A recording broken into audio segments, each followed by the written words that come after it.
le premier ministre Ousmane Sonko bu génnee Sénégal dem di voyager. président Bassirou Diomaye moo ko yónni parce que du toog xëy rek jëlay bagaasam ne maa ngi dem Émirats arabes unis xam nga loolu. ku koy wax aussi xam nga ne loolu yaruwul maanaam. état dafa am nu muy doxee. premier ministre génn na fi samedi bi muy demul moom kese il est parti avec son cabinet. quelques membres de son cabinet et le ministre des finances. lu mu tuddati sax kii Cheikh Diba. ñoom ñoo ànd. moom Cheikh Diba. ñoo ànd waaw. ok kon état président de la république moo leen jox mission ñu dem doxi ko. donc loolu il fallait ñu leeral ko d'abord. très bien. maintenant le manque de communication wax dëgg yàlla mënuma ci sori. ndax xawma lu tax. mais su état la yónnee kay ñun war nañu xam quand même. non en fait man yéen a joué ci transparence. non dama ni man laa gouvernement état.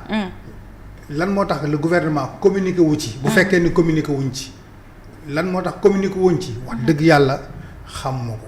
je ne le maîtrise pas. parce que aussi gouvernement état. ñoom ñoo xam nan la ñuy gérer seen ay communication. li tax defuñu ko nag je pense que. kooku journalistes yi seen bopp ñoom ñoo waroon nu mu tuddati comme y a la loi d'accès à l'information. ñoom ñoo waroon a oo waa primature laaj leen lan moo tax communiqué wu leen. bu boobaa dinañ leen jox. obligatoirement information bi ñu soxla. man c'est ça loolu laa ci xalaat ci kii boobu. maintenant il faut ñu xam ni. moom ak Cheikh Diba ñoo ànd. ñoo ànd waaw. ak quelques membres de son cabinet. d'accord dégg nga maintenant il faut ñu xam ni. les voyages. Du président de la République. Du premier ministre et des membres du gouvernement. dafa am nu muy demee. c'est-à-dire même le président de la République du jékki rek ne gars yi taal leen avion bi ñu dem. c'est-à-dire c'est des rendez-vous programmés. pendant des mois pendant des semaines et cetera et cetera. c'est-à-dire c'est un agenda c'est un calendrier qui est là. te bul fàtte ni au mois de septembre le premier ministre demoon na fa. demoon na Abu Dhabi ñëwaat. donc bu delluwaatee dañuy jàpp ni c'est à la suite de mission bi mu njëkkoon def. voyez maintenant quand le président de la République et le premier ministre doivent se déplacer. Il y a tout un tas de comment dirais-je de procédures. yu ñuy teg kañ lay dem ban heure lay quitter. ban heure lay àgg ñan lay rencontrer ban heure la leen di rencontrer. mission bi kan ak kan lay àndal. et cetera et cetera et cetera c'est-à-dire tout ça c'est programmé. avant muy génn. donc état bi le gouvernement xamoon nañu ni. le premier ministre dafay voyager. parce que il faut que procédure yooyu yëpp am. balaa muy dem. donc il faut que nit ñi xam loolu quoi. parce que à entendre certaines personnes ni ñu ciy waxee dafa mel ni rek waaye dafa xëy rek jékki dugg këram rek xëcc saagam. ne maa ngi dem non c'est pas comme ça. dafa am nu ñuy programmer les voyages. dafa am aussi voyage yi nan lay demee maintenant ñu déggaat ci aussi que ni c'est la première fois. mu am ci Sénégal non foofu aussi il faut ñu relativiser. te xam naa ni bon journal bi ko bind Source A la je crois. waaw Source A. bon dañoo juum te xam naa ni wax dëgg yàlla.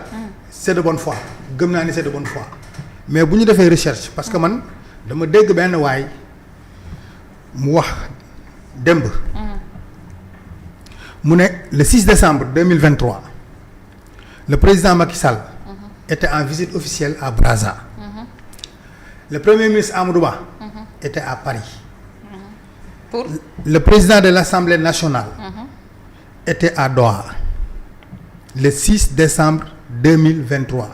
J'ai fait la recherche et effectivement ça s'est passé comme ça. mais ñoom ñett ñooñu dem ku ci nekk am nga ordre de mission lu la yónni ba pare on était au courant de ces voyages là. waaw moom laa wax journal bi fi mu wax ne c'est du jamais vu ça veut dire que le premier ministre il voyage sans pour autant que les Sénégalais le sachent. Il a fallu que Madiambal def poste pour que les gens soient au courant de ça. C'est ce que le journal dit que c'est une première dans l'histoire. te loolu nag tamit monsieur Touré quand même xam nga ne c'est une première dans l'histoire. Le premier ministre war a demal Sénégal fenn amul fenn fu ko bind primature communiqué wu ci gisuñu ko fenn foo xamante ni bind nañ ko te ministre premier ministre primature agenda lay doxee. si je ne m'abuse. mais c'est ça en fait voilà. en fait le problème xam nga lan la Fatima. j'ai vu dans la presse ñu ne un pays sans tête et cetera et cetera c'est-à-dire que tout ce que fait l'État c'est organisé c'est paramétré c'est programmé État du fonctionner noonu le manque de communication bi nga xam ne nee nañu amul ci voyage bii kooku nee naa la man mënuma ci tontu. d'accord parce que yoruma réponse bi. waaw pour ñëw ci li nga wax journal bi. waaw non journal bi rek foofu la. bon dama ne journal bi en fait dañu ne. bon buñ état. mu Sénégal toog nañu ay année amuñu premier ministre te président da doon voyager. loolu dañ ko voté woon assemblée. waaw te pourtant état bi mu ngi doon dox. xam nga jox naa la fi léegi benn exemple boo xam ni benn année boo xam ni benn jour boo xam ni président nekku fi. premier ministre nekku fi. président assemblée nekku fi te état mu ngi doon dox. très bien donc pour vous dire que. loolu man personnellement maa def samay recherche bi ma jotee information boobu te effectivement ça c'est avéré. très bien maintenant loolu c'est pas la première fois comme ni ñu koy waxee. maintenant s'il s'agit de la non communication de la primature. dama ne loolu man mënuma ci tontu. d'accord les journalistes yi nekk fii Sénégal au lieu ñu ciy alarmé wu. mais ils n'ont qu'à poser la question à la primature peut-être que ñoom li tax ñu communiqué wuñu dinañ leen ko wax. d'accord xam nga parce que état du lépp lay wax. du dëgg mën na nekk des questions je sais même pas. de sécurité ou bien lu mënti doon. du dëgg. donc yéen vous avez la loi d'accès à l'information. koo xam ni droit la léegi. c'est voté vous posez la question ils vont vous répondre ne leen kat informé wuñu temps bi. parce que lii moo taxoon. mais normalement dugal nañu kii bi ci fële wala nii information bi. vous voyez. donc pour vous dire que demul en catimini parce que tous les voyages sont programmés et sont paramétrés. d'accord loolu il faut que ñëpp ñu xam ko quoi. très bien voilà. merci bi ci topp pour terminer. dañ fi wax ne woy Madiambal Diagne xaw ma lan ak lan. c'est lui qui nous a informé et c'est vrai et c'est avéré. bon Madiambal Diagne déjà li mu wax du dëgg. mu wax ci lan. nee na premier ministre jël na ay bagages am Petit Palais déménagé. non loolu ce sont ses ci commentaires. même kii bi la ci même communiqué bi la ci même poste bi la mais man appesantiruma ci commentaire personnel. non pour vous dire que waxul dëgg ci PM. xam nga non quelques affaires la jël Petit Palais rek yóbbu ko cité kër góor gi. waaw même kii bi la. même poste pour vous dire que le président de la République. ce jour-là le matin le premier ministre était chez le président de la République c'était le samedi su ma juumul. président moo ko gunge. président moo ko gunge. ñu ànd ba këram ba këram. waaw kooku ko c'est avéré. dégg nga loolu dëgg la. waaw fi kon kay bu ko doon gunge xanaa da koy gunge fële nu mu tuddee sax. aéroport cité kër góor gi.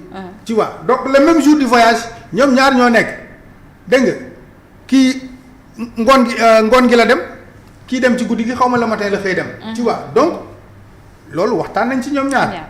xam nga te même bu dul loolu sax même bu dul jour boobu. comme ni ma la wax les voyages sont programmés à l'avance. donc Madiambal loolu muy wax c'est faux. d'accord dégg nga bi ci topp mooy. pour terminer. wax dëgg yàlla Madiambal. j'ai même pas envie de parler de lui franchement mooy li ñu doon wax sànq rek yow mënoo nekk en fuite di jiñ nit ñi ay daw. man damaa ruus ci kaawu ñu Madiambal xam nga lu tax. xam nga parce que ñun ñu ngi ci réew mi. ñu ngi fii di yeewu les journalistes émérites ñi ngi fii mais c'est Madiambal qui nous informe. mais problème bi mooy. mais Fatima waaw ñun ñii war nañoo seetaan. mais Fatima c'est que man dama am lu ma metti parce que yéen. ñun war nañoo seetaan. non parce que yéen. parce que Madiambal Diagne mi fi newul moo ñu informé. mais Madiambal li muy def. war nañoo seetaan si balaa baaba diñ ko wax ma waxal. non Madiambal li muy def. waaw képp bépp sénégalais bu nekk à l'étranger mën nga ko parce que il donne de fausses informations. non xam nga bii de vraiment nag. xam nga dëgg yàlla non mais ça li mu wax. ni waaj dafa abandonné këram. décrire ñu avion sax ni mu mel. non Fatima loolu mais loolu du débat avion bi. d'accord avion bi moo ko yóbbu jet privé moo ko yóbbu et d'ailleurs maa ngi dégg nit ñi aussi di alarmé wu ci jet privé mais un jet privé. du yoon mais am na dëkk yoo xam ne taxi la fa taxi. xam nga. loolu ban dëkk la. Nigéria. Nigéria jet privé taxi la fa. Nigéria xam nga taux de pauvreté bi ni mu toll ci boobu la. Baba xam nga Baba Nigéria buñ la waxee le nombre de jet privé yi nekk Nigéria nit ñi dañ koy louer nit ñi ñu siy doxi seen i soxla. dégg nga pour vous dire.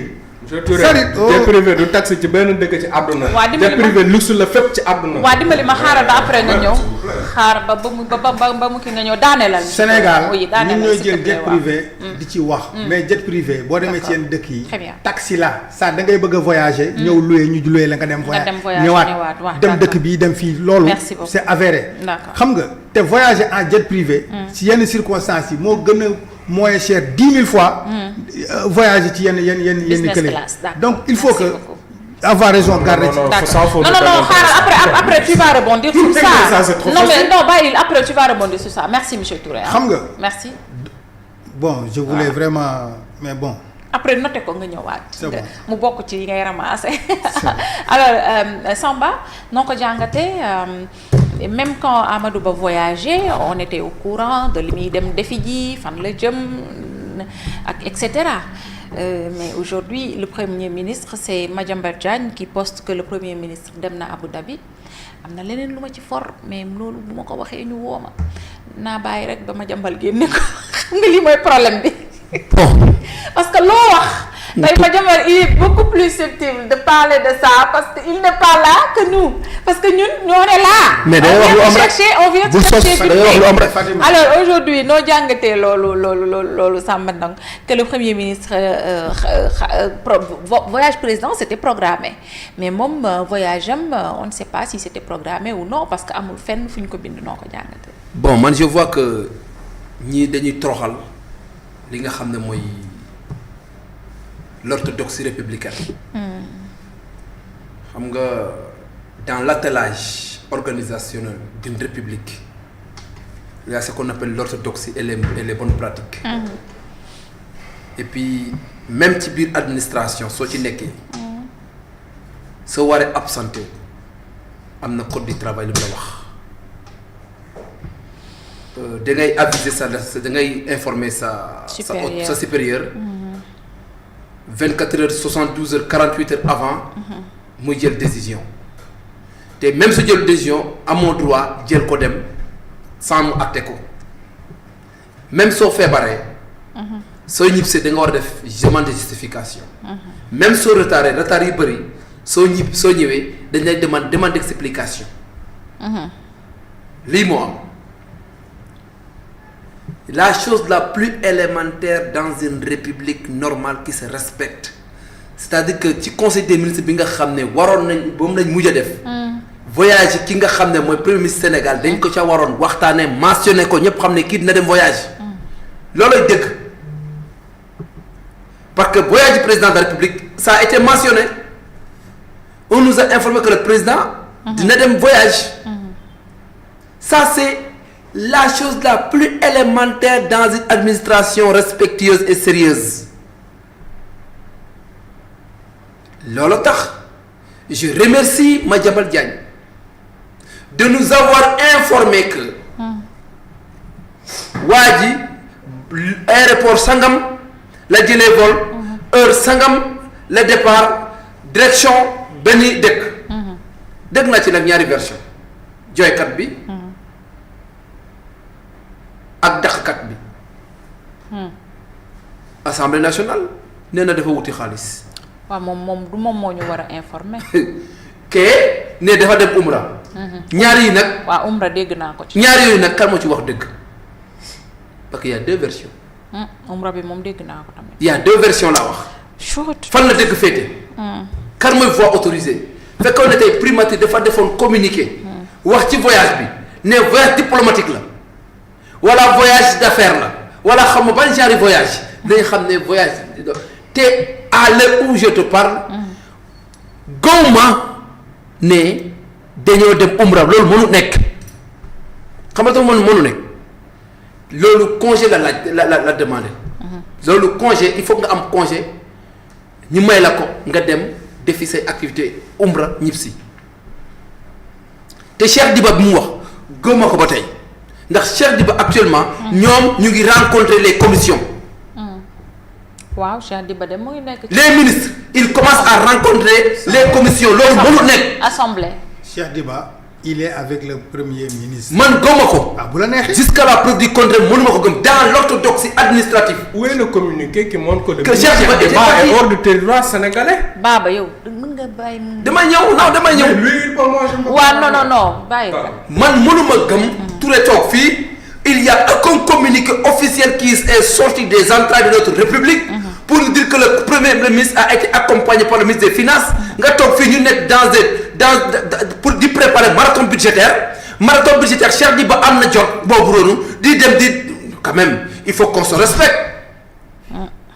loolu man gëmuma ko su amee gëmuma ko su amul gëmuma ko parce que yaakaar na Cheikh Diba il est plus sérieux que ça du jël war a préparer marathon budgétaire nga xam ne budget gouvernement yépp moo koy centraliser avec ses services war a préparer wu pour loolu noonu di ñuy def dispatching rencontre ministres yi ak les commissions de l'Assemblée nationale pour ñu waxtaan pour les préliminaires pour les comment dire le marathon budgétaire nga ne dafa dem gëmuma ko su amee mën na nekk waaye gëmuma ko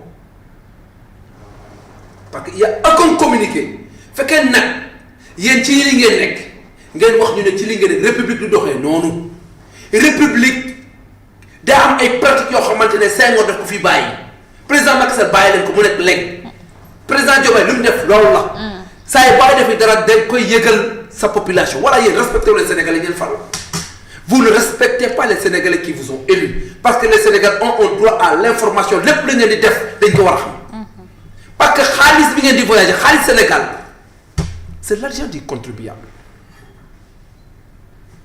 kenn benn membre du gouvernement du jël xaalisam di koy voyager au nom de l'État du Sénégal amul fenn c'est l'État du Sénégal qui prend la charge de vos voyages donc aujourd'hui c'était le minimum par respect minimal des Sénégalais respect ngeen ngi am cër ci les Sénégalais yi as tuut su ngeen di voyager da ngeen war a def communiquer ne di leen dem voyage fii ak fii au nom de l'État du Sénégal parce que c'est l'État du Sénégal qui prend la charge fi ngeen di jaar oto bi ngeen di yéeg carburant État Sénégal mooy fay su ngeen wàccee tali bi ngeen di dox État Sénégal moo ko tabax avion bi ngeen di yéeg su ngeen ko luy fekkee jet privé la État Sénégal moo koy fay su ngeen jëlee vol bu ngeen mënti jël État Sénégal moo koy fay vous marchez sous la commande de l'aviation sénégalaise ñun suñu pilote ak suñu ingénieur ñoom ñooy connecté avec les internationaux pays destination ñu ne ko kii dina jóge fi à leur temps trajectoire bi fii la dina def escale sangam dina yeggi sangam dina ñëw egg à quelle heure suñ ñëwee oto bi moo koy jël si ambassade bi moo koy